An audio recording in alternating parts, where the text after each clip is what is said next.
ensure what is an ROI? How do we ensure that sticks? And empirically speaking, and in terms of experience as well, what we have realized that what sticks with our people is really when they are doing stuff, and that's the transition we have had as a company. In past 2 to 3 years, we have shifted significantly from classroom-based to experiential. And why do we make that shift? And this is a sort of evidence which says that what learning sticks to people is when it's active. And active is through exercises, gamification, when people are really involved in doing things. And that's what my team does. Our approach has been to make people either you bring the environment of learning to the people where they are going to work in, or you take people to that environment. There are two ways of handling immersive learning in that context. And this is whenever we seek feedback from our people, say what we do is we seek feedback immediately, which everybody does, but we also seek feedback after 100 days of doing any kind of learning experience for them.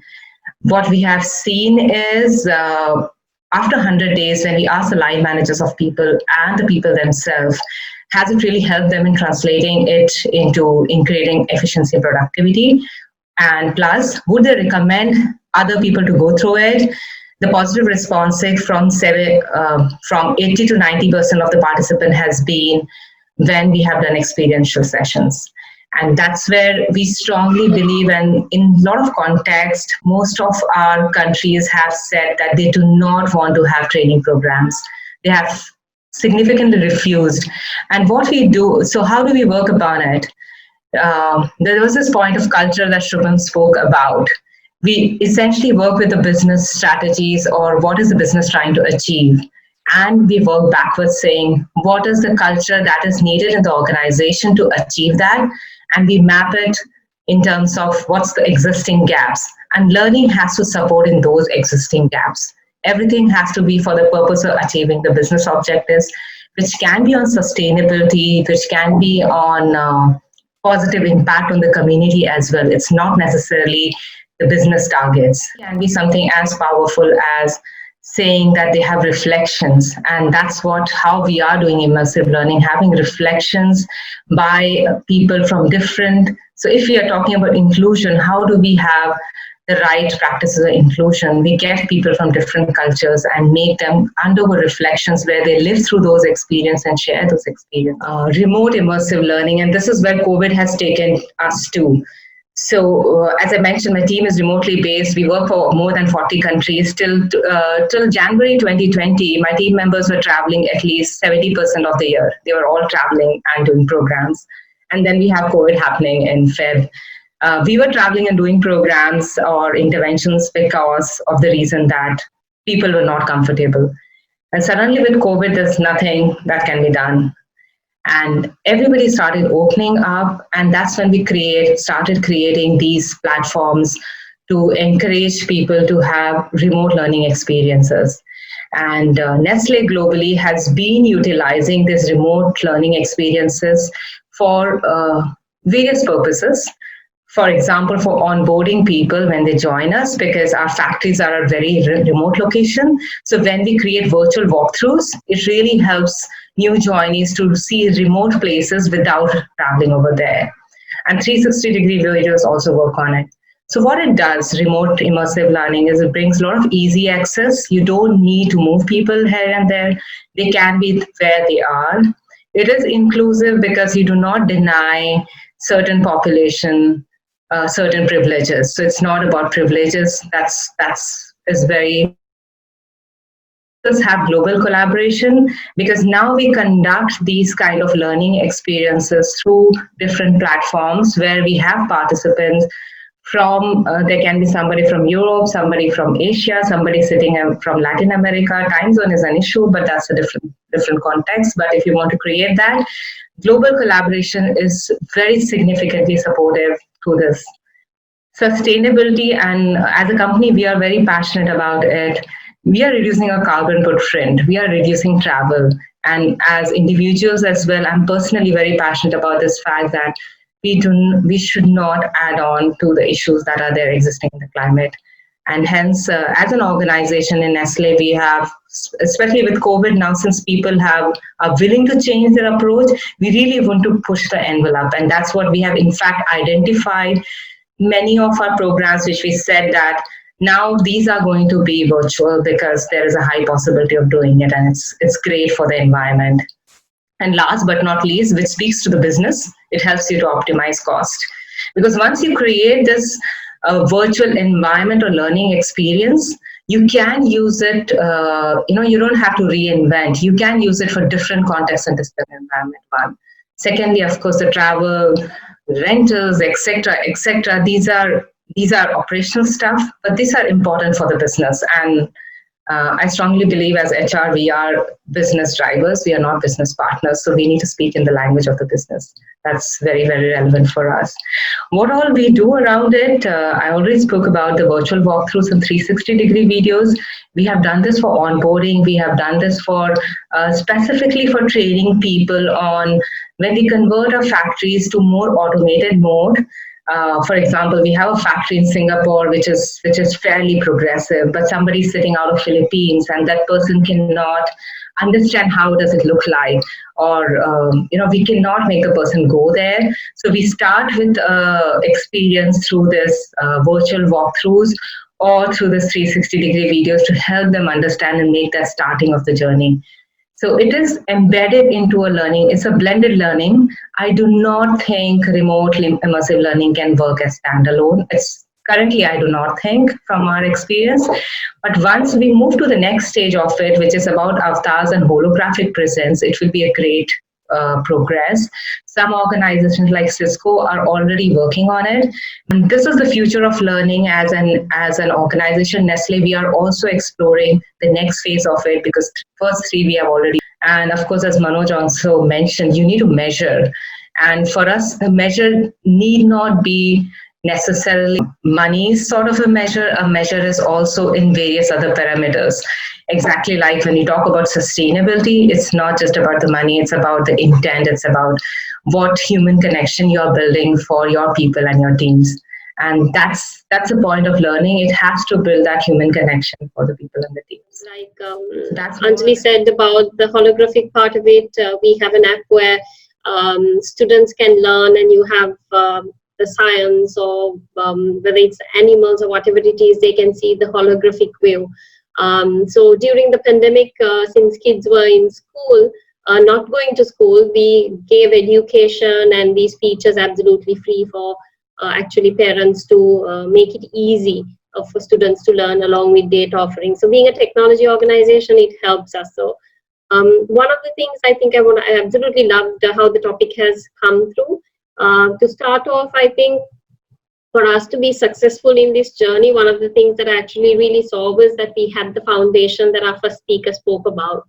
Having that enables you to have a solid foundation to even move towards a digitally or immersive kind of a learning culture.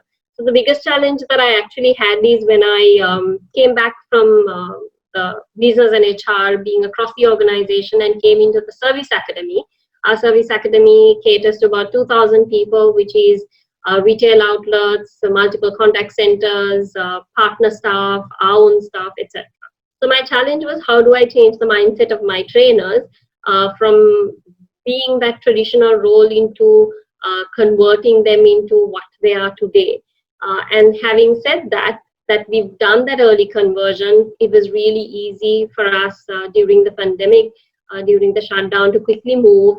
And when we had to prepare our consumers with the products and services or work from home, it was easier really to put out the products faster, train the staff, and move on ahead. So one of the things that we had as a positive was the fact that we're a telco and that we have the opportunity of having technology in our hand. But having said that, even though we're a young organization, somewhere around close to 25 years, we also have staff from different generations and of course customers from different. So the challenge was, how do you leverage on that digital enablement that we already have, but how do we change our mindset to become ready for today or even further? So when we started off the journey, we have we are a COD organization, so we sell from fixed, broadband, mobile, and then we have multiple products. So it was about 500 products and services, and from converting to classroom, having an agile-based creation, from classroom trainers to get them to sit and design content and bring that 25-minute video which they have into 3 minutes, and now they do learning in about 1 to 1.5 minutes. So I can give a simple example, like when we converted our enterprise complaint management system. Generally, they're like very large systems and heavy systems. We only put out 2 videos. So the 2 videos was how to lodge a complaint and how to check a complaint. So it was a video of about 1 minute or 1.5 minutes, and then you train the entire contact center or the front line to it. So how did that happen was because changing the mindset. So at the beginning, it was very difficult for the trainers. Oh my God, now I'm doing no classroom. So now 4 years later, their target is how much of content they create, how much of training hours they do on video, on e-learning, and their classroom percentage is quite low. But the fundamental is, I would like to go back to the topic of our first speaker, is saying that we had a very good culture. First value is service from the heart, and then we always talk about one team. And that bridge that we have built was always easier because our culture was technology, no matter where you are, where you can be. We had the web, we had the app, so we got people on board. So we said, okay, you don't have to stay after work. You don't have to come for classroom training. You can do it on the way, in the bus, on the train. It can be anywhere where you learn. And we catered to the user's requirements. So one of the best things is converting the trainers and also converting the mindsets of the users as well. And our take-up was really good. I think if you can go to the next slide, I will talk about one of the biggest things we did was start measuring. Measuring the entire perspective of how we did the adoption. So we had our internal voice of employee to ask, did you like the learning? We improved our onboarding to deployment within 45% faster than we used to do. So our training was, when I took 4 years ago, it was about 30 days. Now we do like within 10.5 days, they are at the shop training, at the contact center. So we only make money. Like Anjali said, you have to talk business. You have to talk about how you save costs and try to become a profit center for the organization. When we designed this content initially, creating a video was about $800. Our trainers did it on their own. We got them the skills, they were trained. Now they would like, at the beginning they spent about 1.5 days to half a day. Now they do a video like in about 30 minutes and put it out in 2 days. We're ready for a product to be launched. And then at the same time, what we looked at, you can see our penetration journey. It took time, and then we also measure.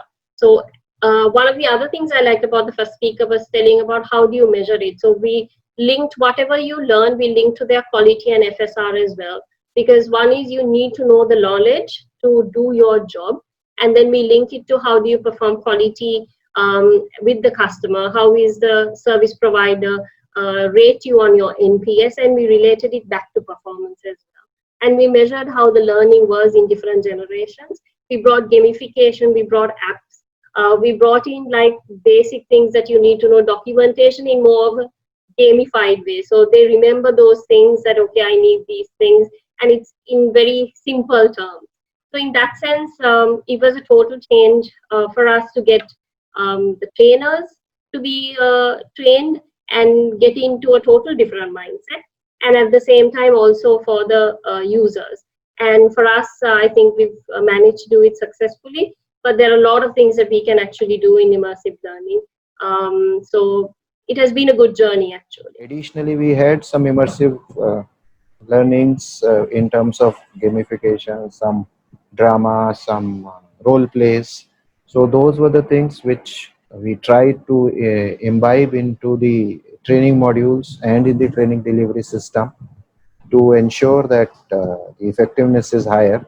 But still, if you see the effectiveness was always a question mark, whether the person, after going back to the role which he is playing, will he actually implement that, or will he forget it in 7 days, 10 days, 20 days?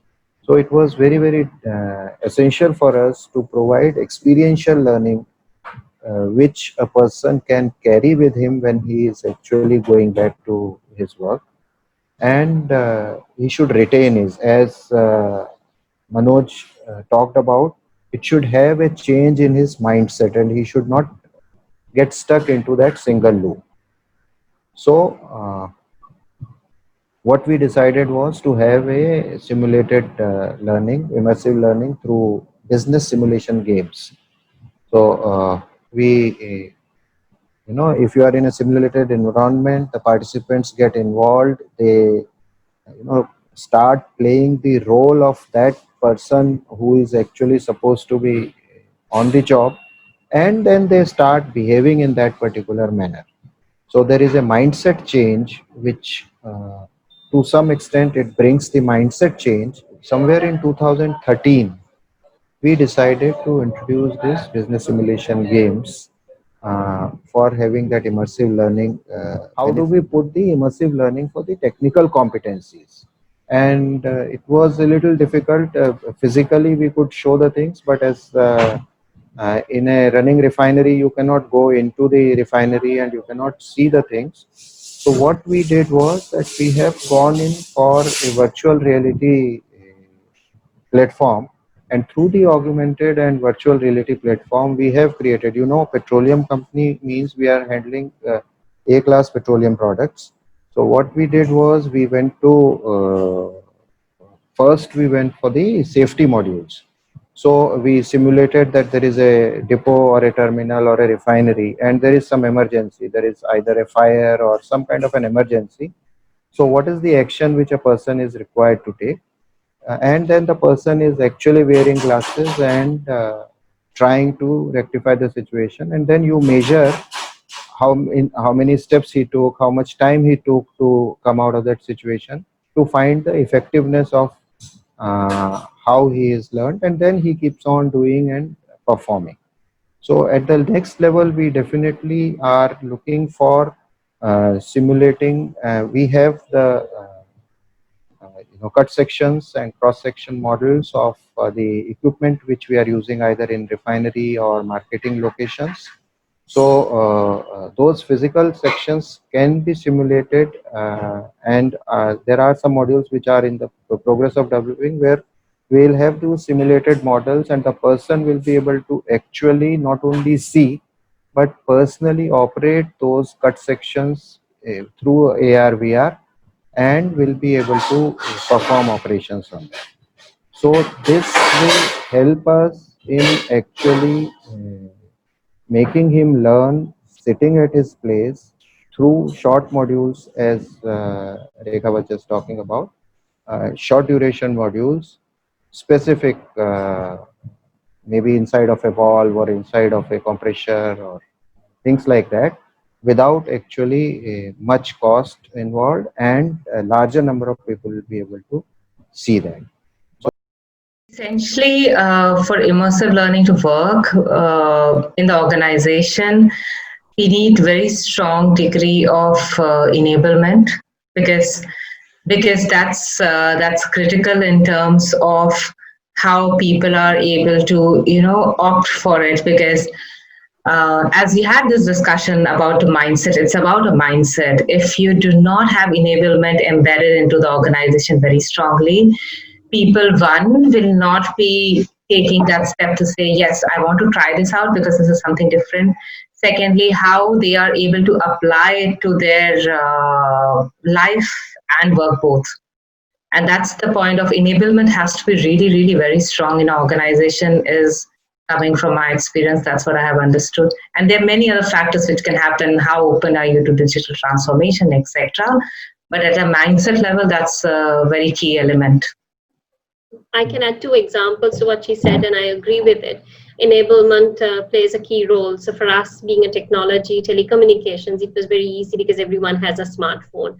So from moving from desktop learning and learn from anywhere you want, take the app. And then we said data is free, so we're not going to charge you for learning as well. And then we also brought in the mindset part of it is what's in it for you, because you don't have to stay at work, you don't have to clock in hours more, you can do it on the way, you can go home early 1 hour and half an hour, you don't have to pair with us trainers in the room.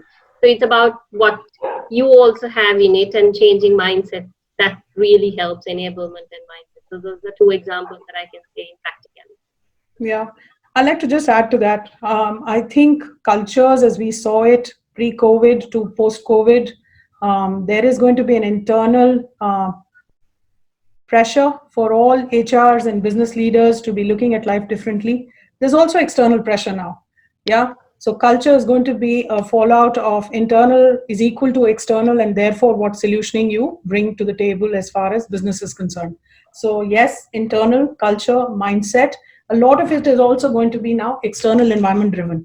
Yeah. So it's a mix of both, and organizations which are agile, organizations which are forward looking will very quickly be going back to their boardrooms and rethinking the strategy as far as reaching out to the maximum and what's the fastest way to do it in the most productive manner. So that's what I like to say on that. Right. Thank you so much, Kanchan. Manoj, would you want to play the devil's advocate here on what does not work? See, I still come back to the a couple of questions. Now I see Hema has brought out a question about trust. And I look at it from a broader point of view. The second point that I would also like to add on to the trust is in terms of the purpose as such. If you look at the examples that have been quoted here, when the purpose of the organization and the leadership is to support from an immersive learning point of view, it seems to have worked. Where the purpose is not articulated or supported with other elements that come with it, including things like, this is free, this is what you can do, you can learn at any stage, this is how you learn, etc. When that doesn't happen, then the entire piece of this becomes a problem. The other bit is this. See, all of us had virtual connecting opportunities in terms of Skype onwards. If you look at it, there are multiple such technology which was available, but it had to take COVID for us to be pushed into it. Without COVID, we would still be, looking at a classroom-based training. We would be advocating for it, etc.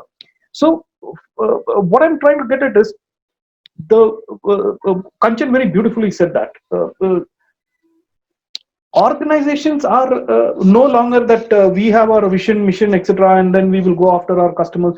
It is outside and inside out, and there is absolutely no difference anymore. What we do inside has a huge impact on the outside. The purpose of any organization also needs to include how societies are being supported. So would that, from that broad level, if you look at it, how is it helping from a learning point of view, this element of immersive learning? It is very useful when it comes to repetitive or simulated kind of environment. But when it comes to actually challenging mental models, I still have my question mark. Right. Sorry. No, please. We need both perspectives, both sides of the coin, and each side needs to prove the other wrong. That's how we will make discoveries and inventions. Right. That challenging mental models, can we do it through immersive learning? And just to share with you, in last 1 month, my team members have done inspirational leadership reflection discussions for Africa teams sitting out of Malaysia. And that's where I'm very, very convinced if we are able to create those we need to understand what works, what does not. We need to understand learner attention. We also need to do certain degree of what you need to build up as a base prior to conducting these and what should be the post. So there is a lot of structure that has to go into it. And but it's pretty much possible. We have done team coaching interventions where the feedback has been strong, and it also comes to the effectiveness piece.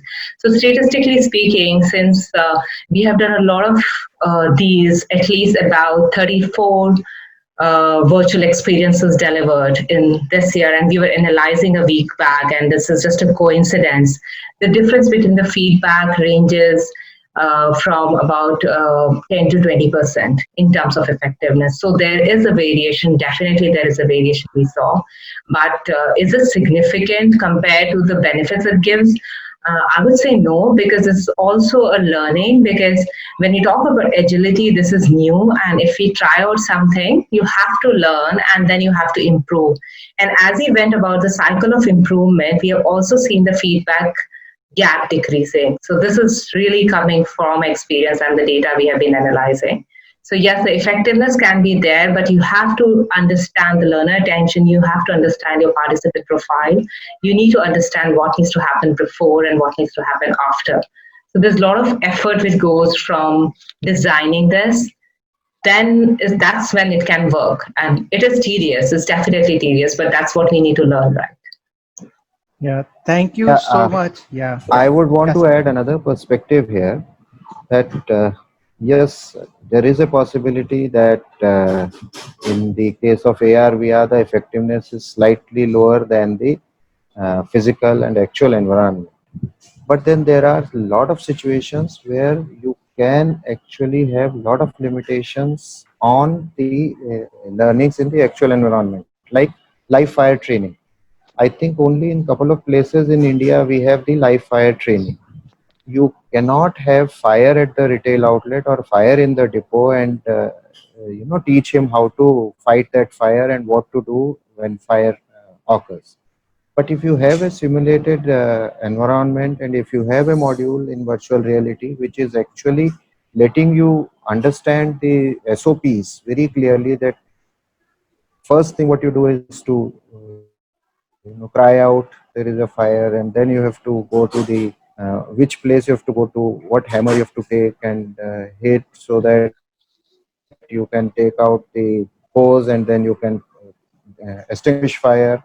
And then you also measure the effectiveness, because the software is able to give you on the spot how much damage you by practicing speed data, and second thing for the effectiveness I would want to add here is that today we have more than 53% of our population as below 35 years of age. So those youngsters, they have been used to those simulation games. Lot of simulation games they have been playing either on the mobile, laptops, and other things. So they are so used to those simulations that they learn very quickly, and then they are able to operate it much faster and in a much effective way, and that gets imbibed into them, and that helps them change their mindset towards how to do it. So I, I that's just, another I just, I just want to add on something here, okay? And you have brought out a brilliant point, and I continue to agree with you that when these kind of elements come in, immersive learning is the way to go in. But here is an example.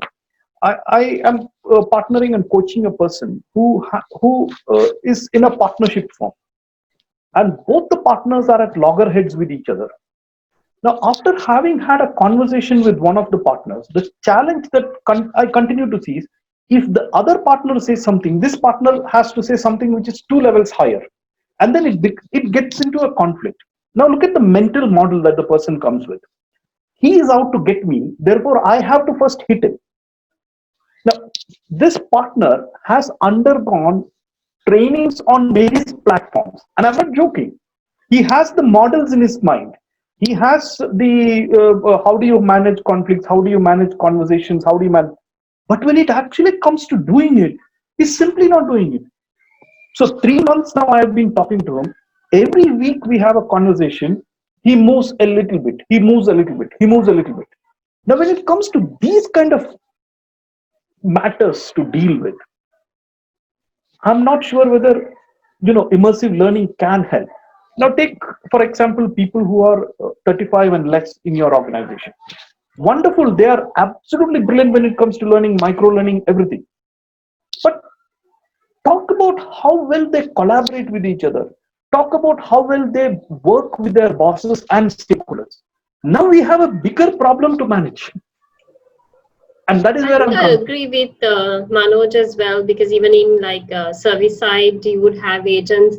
It's different between skill and will. and then attitude. So I think this definitely, Manoj, they really need the ego part that you mentioned earlier to keep down. That obviously. So I'm sure your coaching will help. So certain things, obviously, it has to be like, are you the right fit?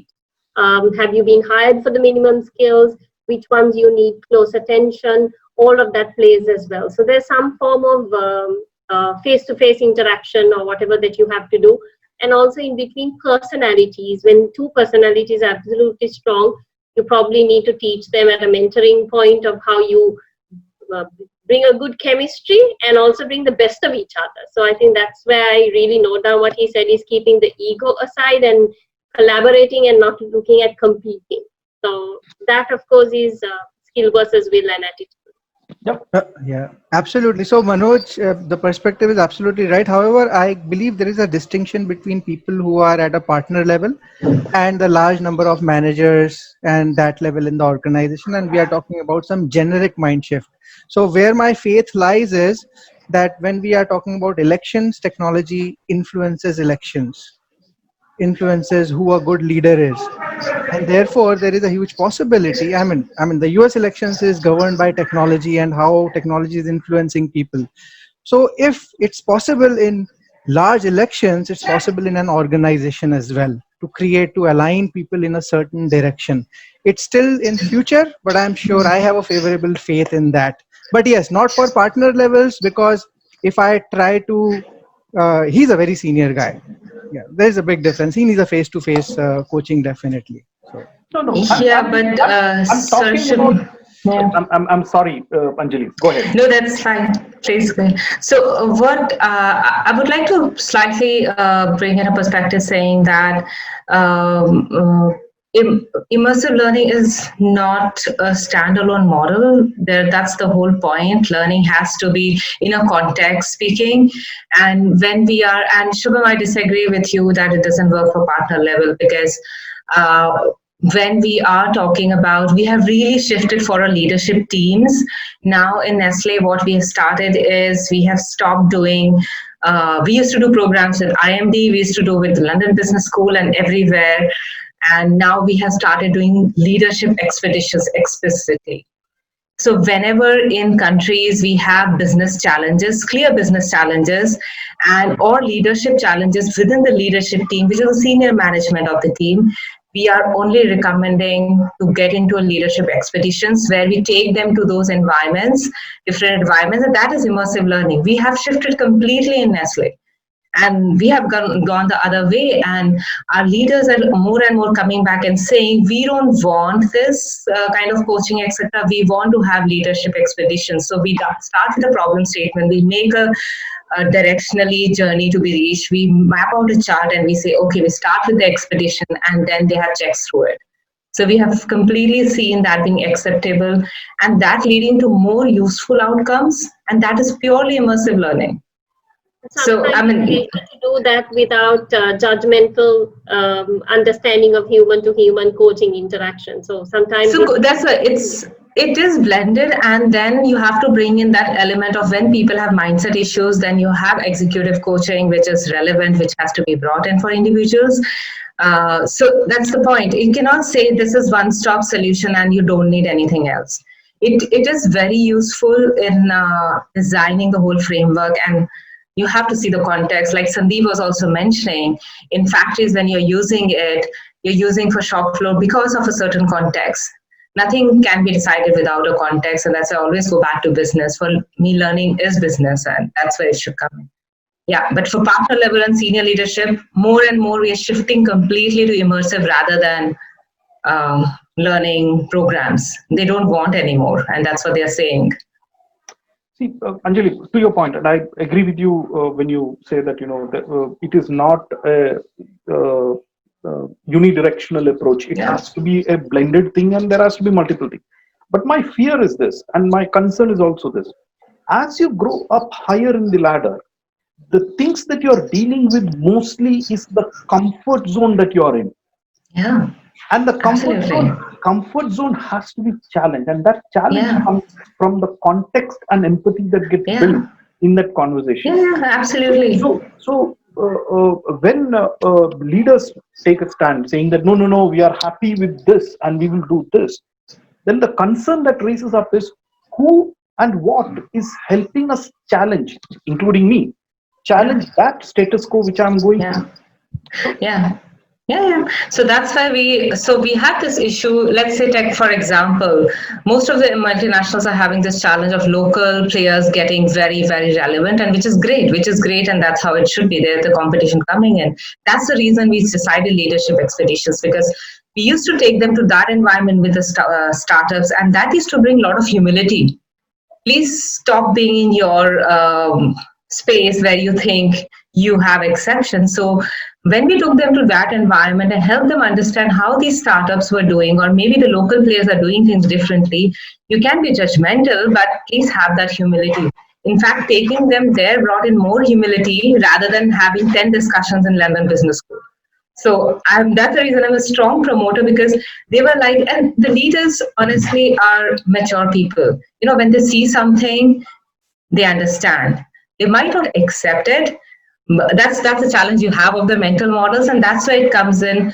Yes, you saw it, and that's where you bring in coaching perspective and saying somebody can help you reflect. And if you really refuse to change yourself, then there's something wrong with your traits and motivations.